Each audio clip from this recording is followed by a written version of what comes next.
Buenos días a todos. Estimada doctora Marta Aguiar Retraco, la rectora de la universidad, estimada maestra Cintia Limón Lazano, coordinadora, y estimado maestro Moisés Mendoza, director. Distinguidos profesores y alumnos, buenos días. Muchas gracias por haber venido a su universidad aquí en Celaya. Como embajadora de la Unión Europea aquí en México, es un gran honor para mí estar con ustedes hoy en la inauguración de la segunda edición del Máster en Estudios Europeos de la Universidad de Celaya. Este posgrado es de gran importancia para nosotros. Se trata de uno de los pocos cursos de posgrado en México que se enfoca en el proceso de integración europea. Hoy hablaré sobre la Unión Europea, un poco de su historia, sobre las relaciones con México y de los desarrollos recientes y perspectivas compartidas. Y notamente algunas palabras sobre el Tratado de Lisboa.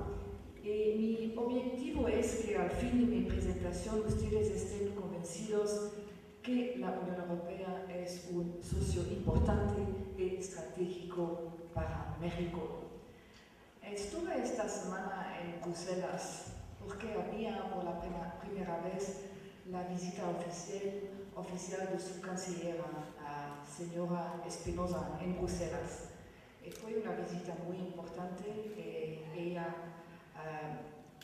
tiene reuniones muy importantes con el presidente de la Comisión Europea, del Parlamento Europeo, del Consejo Europeo.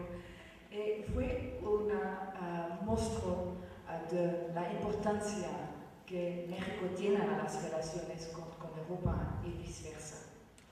Si permite, quisiera, y no entrará en detalle, pero quisiera dar algunas palabras sobre la historia de la Unión Europea, porque una visión histórica es útil.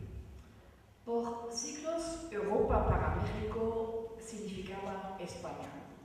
Hoy se trata de relaciones de México con la Unión Europea, una de las regiones más poderosas del mundo. La Unión Europea empezó con solo 6 países. La idea fue prevenir guerras futuras en Europa. Esta idea surgió de la experiencia de 2 guerras mundiales que devastaron el continente. Y la estrategia funcionó. Al poco tiempo, otros estados europeos quisieron sumarse a esta unión próspera.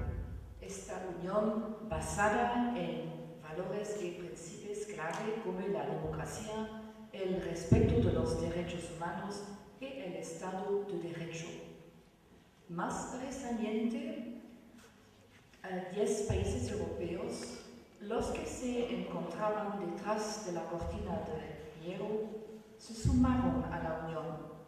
Es lo que hablan querido por más de 40 años. Esta ampliación al este de nuestro continente es destacable porque esos mismos países habían recobrado su soberanía solo apenas unos años antes. Al entrar a la Unión, estos países estuvieron dispuestos a delegar parte de su soberanía a la Unión Europea. Y la única razón para ellos fue el atractivo de la Unión Europea, la garantía de la libertad, la democracia y la prosperidad. Con esta ampliación a 27 Estados miembros, con cerca de 500 millones de ciudadanos, Europa se convirtió otra vez en Europa, la Europa política abarcando a la Europa geográfica. El proceso de construcción de la Unión Europea ha durado un poco más de 50 años y es un proceso que todavía continúa. Es bien conocido que muchos otros países quisieran unirse a la Unión Europea. Quisiera decir algunas palabras sobre el contexto de la Unión Europea en la actualidad. Hoy la Unión Europea ya no es solo asunto de guerra y paz. Hoy la Unión Europea significa una era de libertad, seguridad y justicia. Se trata de un mercado único sin fronteras, una unión con libertad de movimiento de personas, bienes, capital y servicios. Hoy los ciudadanos de la Unión pueden viajar desde Helsinki en Finlandia hasta Lisboa, Portugal, sin controles de fronteras. La integración en la Unión Europea es un hecho. Hoy existe un sistema de educación superior en la Unión Europea que permite a los estudiantes realizar sus estudios en distintos países. Por ejemplo, un estudiante belga puede hacer parte de sus estudios en España, Francia, Alemania y Polonia. Esto es conocido como el programa Erasmus de la Unión Europea, un programa que para mí es de los más exitosos de la Unión Europea. Y fue este éxito el que provocó la creación del programa Erasmus Mundus, un programa que estimula la movilidad de estudiantes a nivel mundial. Hoy, muchos estudiantes mexicanos estudian en Europa y muchos europeos estudian en universidades mexicanas. Cada vez que visito una universidad mexicana, encuentro a estudiantes que han tenido una experiencia europea. Sé que la Universidad de Celaya tiene convenios de intercambio con la Universidad Autónoma de Barcelona y con la Universidad de la Ida en España. Hoy también la Unión Europea es una de las economías más fuertes del mundo. Un hito en la historia de la Unión Europea fue la introducción del euro, una moneda común.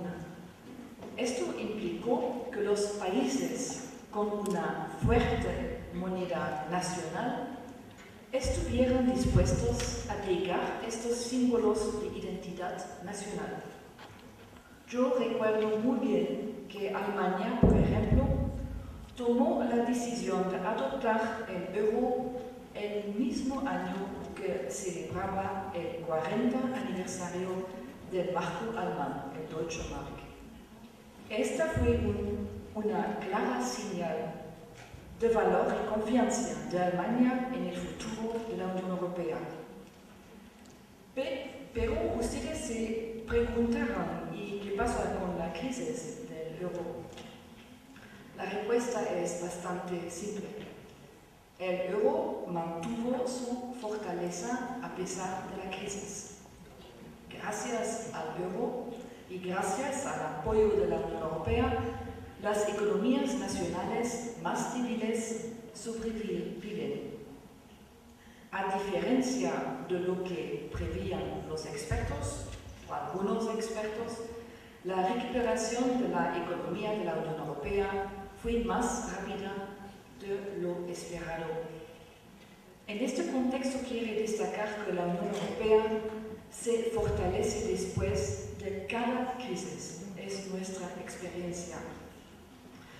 La Unión Europea cuenta también con una política de solidaridad, en la cual los países más ricos ayudan a los países o regiones más pobres. Pero esto no es solamente solidaridad dentro de la Unión Europea, es además solidaridad con el resto del mundo. La Unión Europea es el primer donante a nivel mundial para proyectos de cooperación y desarrollo. La Unión Europea cuenta también con mecanismos de ayuda de casos de desastres naturales, como es el caso en Japón. Durante estos recientes eventos, la Comisión Europea activó el mecanismo de cooperación para la protección civil y con este mecanismo la Unión Europea ofrece a Japón hospitales en campo, instalaciones médicas y refugios temporales para los afectados. Otro ejemplo de dicha solidaridad se observa en el marco de los conflictos que se desarrollaron en el norte de África. La Unión Europea evalúa las necesidades humanitarias en esas zonas. Por ejemplo, se están cubriendo las necesidades médicas y alimentos para refugiados libios en Túnez y Egipto. La Unión Europea condena la violencia y el uso de fuerza contra los civiles.